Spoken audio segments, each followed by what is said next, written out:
Story 1 But I didn't retired. My friend, I'll call her Sandy, worked at a travel agency in British Columbia, Canada. It was a small, owner-operated business with the owner and 3 employees including my friend. Everyone worked Monday to Friday from 9 o'clock to 5 o'clock p.m. One of my friend's co-workers, I'll call her Jane, an older woman in her early to mid-60s, was a long-time nuisance employee. Among other sketchy behavior, Jane was always scamming ways to take time off over and above her official paid vacation time. In order to make up for the lost hours, she would claim overtime hours pay by supposedly going into the office in her off hours to finish up work without being requested by the owner to do so.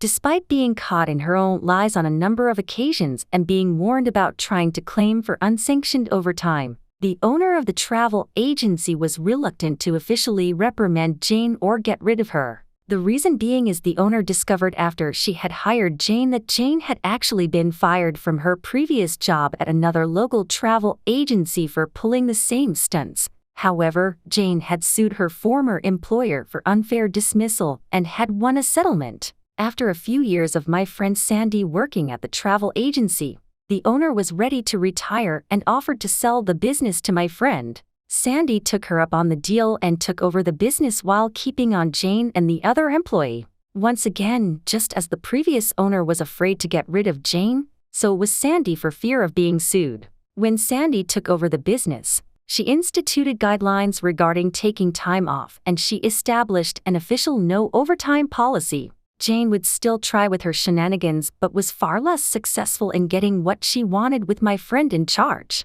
However, Jane still had one trick up her sleeve when she wanted to take time off on a whim. Sandy was a divorced single mom of 2 boys who were heavily involved in youth hockey. She would sometimes leave the office an hour or 2 before closing to get her boys to hockey practice or a game. In order to avoid requesting in person and potentially being denied, Jane would wait for Sandy to be out of the office to book a day off if she didn't feel like coming into work or had made plans. Sandy would then arrive at work the next morning only to discover that Jane wasn't coming in.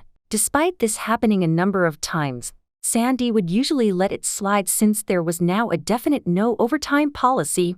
Therefore, Jane could no longer claim to come into work on the weekend or after hours in order to try and make up for the day off. She would either miss out on a day's pay, in turn saving Sandy money as the owner, or it would come out of her remaining paid vacation days. Moreover, 2 people in the office at one time could usually handle everything. Jane not coming in was really a no-loss situation for Sandy. There was one time, however, when Sandy was going to be away for 1 or 2 work days just before the weekend to take her boys to a hockey tournament. She told both Jane and the other employee both verbally and in writing that they could not book time off for the dates in question since she would be away and needed both of them in the office. Within a few days of giving this notice, Sandy went into the office on a Saturday to do some paperwork and go through the sales for the week. This is when she discovered that only the day before Jane had booked a trip for her daughter and son-in-law to Las Vegas as well as a plane ticket in her name to Calgary where her daughter lived.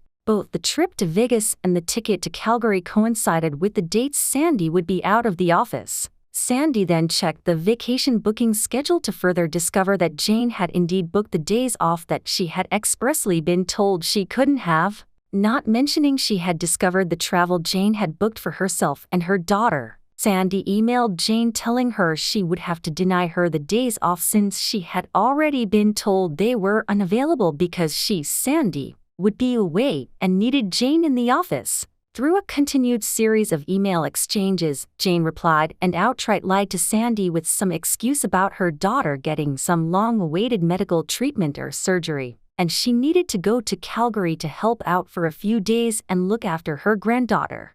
Sandy replied to this lie by telling Jane she knew about the trip she had booked to Vegas for her daughter and son-in-law, that Jane's trip to Calgary was most likely to babysit her granddaughter while her daughter was in Vegas, and that she would still have to deny Jane the days off especially since she booked them after being told they were unavailable. Jane countered in her subsequent reply, without even addressing the fact that she had been caught in a lie, that she had been a dedicated employee of the travel agency for several years and couldn't understand why she was being treated so unfairly after all she had done for the business. She then wrote that since she wasn't being treated as a valued employee, she had no choice but to retire and was giving her 2 weeks' notice. Despite Jane's threat, Sandy replied that she would still be unable to grant her the days off and left it at that without making any mention of Jane's threat to retire. Sandy then contacted her accountant, who also acted as her de facto business advisor, and explained what had happened with Jane. Also aware of Jane's previous shenanigans, Sandy's accountant told her that this was the out she had been looking for with Jane, and she had it all in writing. He told her that Jane had essentially resigned, retired, and all Sandy needed to do was honor Jane's desire to do so, let her finish out her 2 weeks, or pay her 2 weeks' wages in lieu with no further severance pay legally required since she hadn't been fired. The following Monday, Sandy went into the office early accompanied by her long-term boyfriend to act as a witness. She put Jane's belongings from her desk into a box and took the things that were property of the business. Since Jane was old school and had resisted inputting client information in the computer database, this also included a small box filled with index cards which had client phone numbers, addresses, credit card information, and other personal information noted on them. In the meantime, the other employee had arrived for work,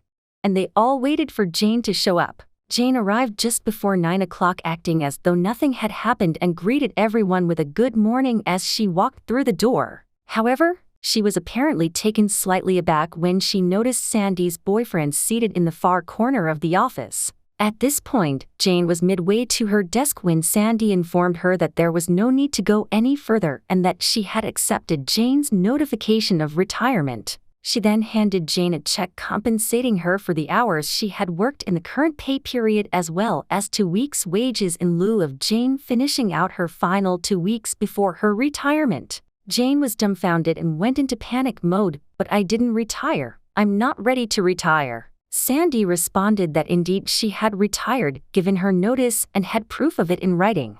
All Jane could do was continue repeating, "But I didn't retire. I'm not ready to retire," while unsuccessfully attempting to get the support of the other employee who refused to come to her defense. Sandy then pointed to the box containing Jane's belongings, wished her a happy retirement, and told her to leave the office. Jane quickly rifled through the box and noticed that the small box containing the index cards with client information was not there. She insisted that Sandy return it to her, which Sandy refused to do, explaining that it was property of the business, contained personal client information, and that she would be in violation of Canadian privacy laws if she were to let Jane take it. Jane's shock had now turned to abstinence, and she refused to leave without the box. Both the other employee and Sandy's boyfriend had started to get involved, repeatedly telling Jane to just leave. Sandy then informed Jane that if she didn't leave, they would have to call the RCMP, Canadian Police, at which point Sandy's boyfriend dialed 911 to inform the dispatcher of a disgruntled former employee at XYZ travel agency who was refusing to leave the premises.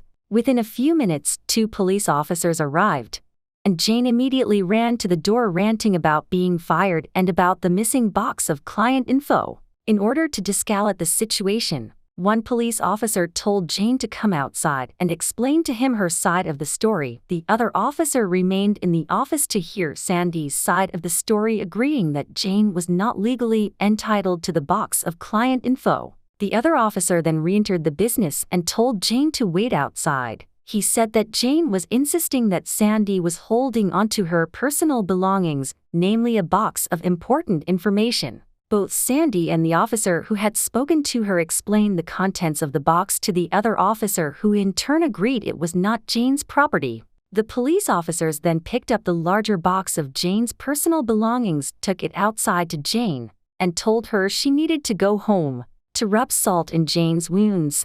The next day, Sandy put up a large sign in the window of the business congratulating Jane on her retirement, and even put a small announcement in the local newspaper doing the same thing.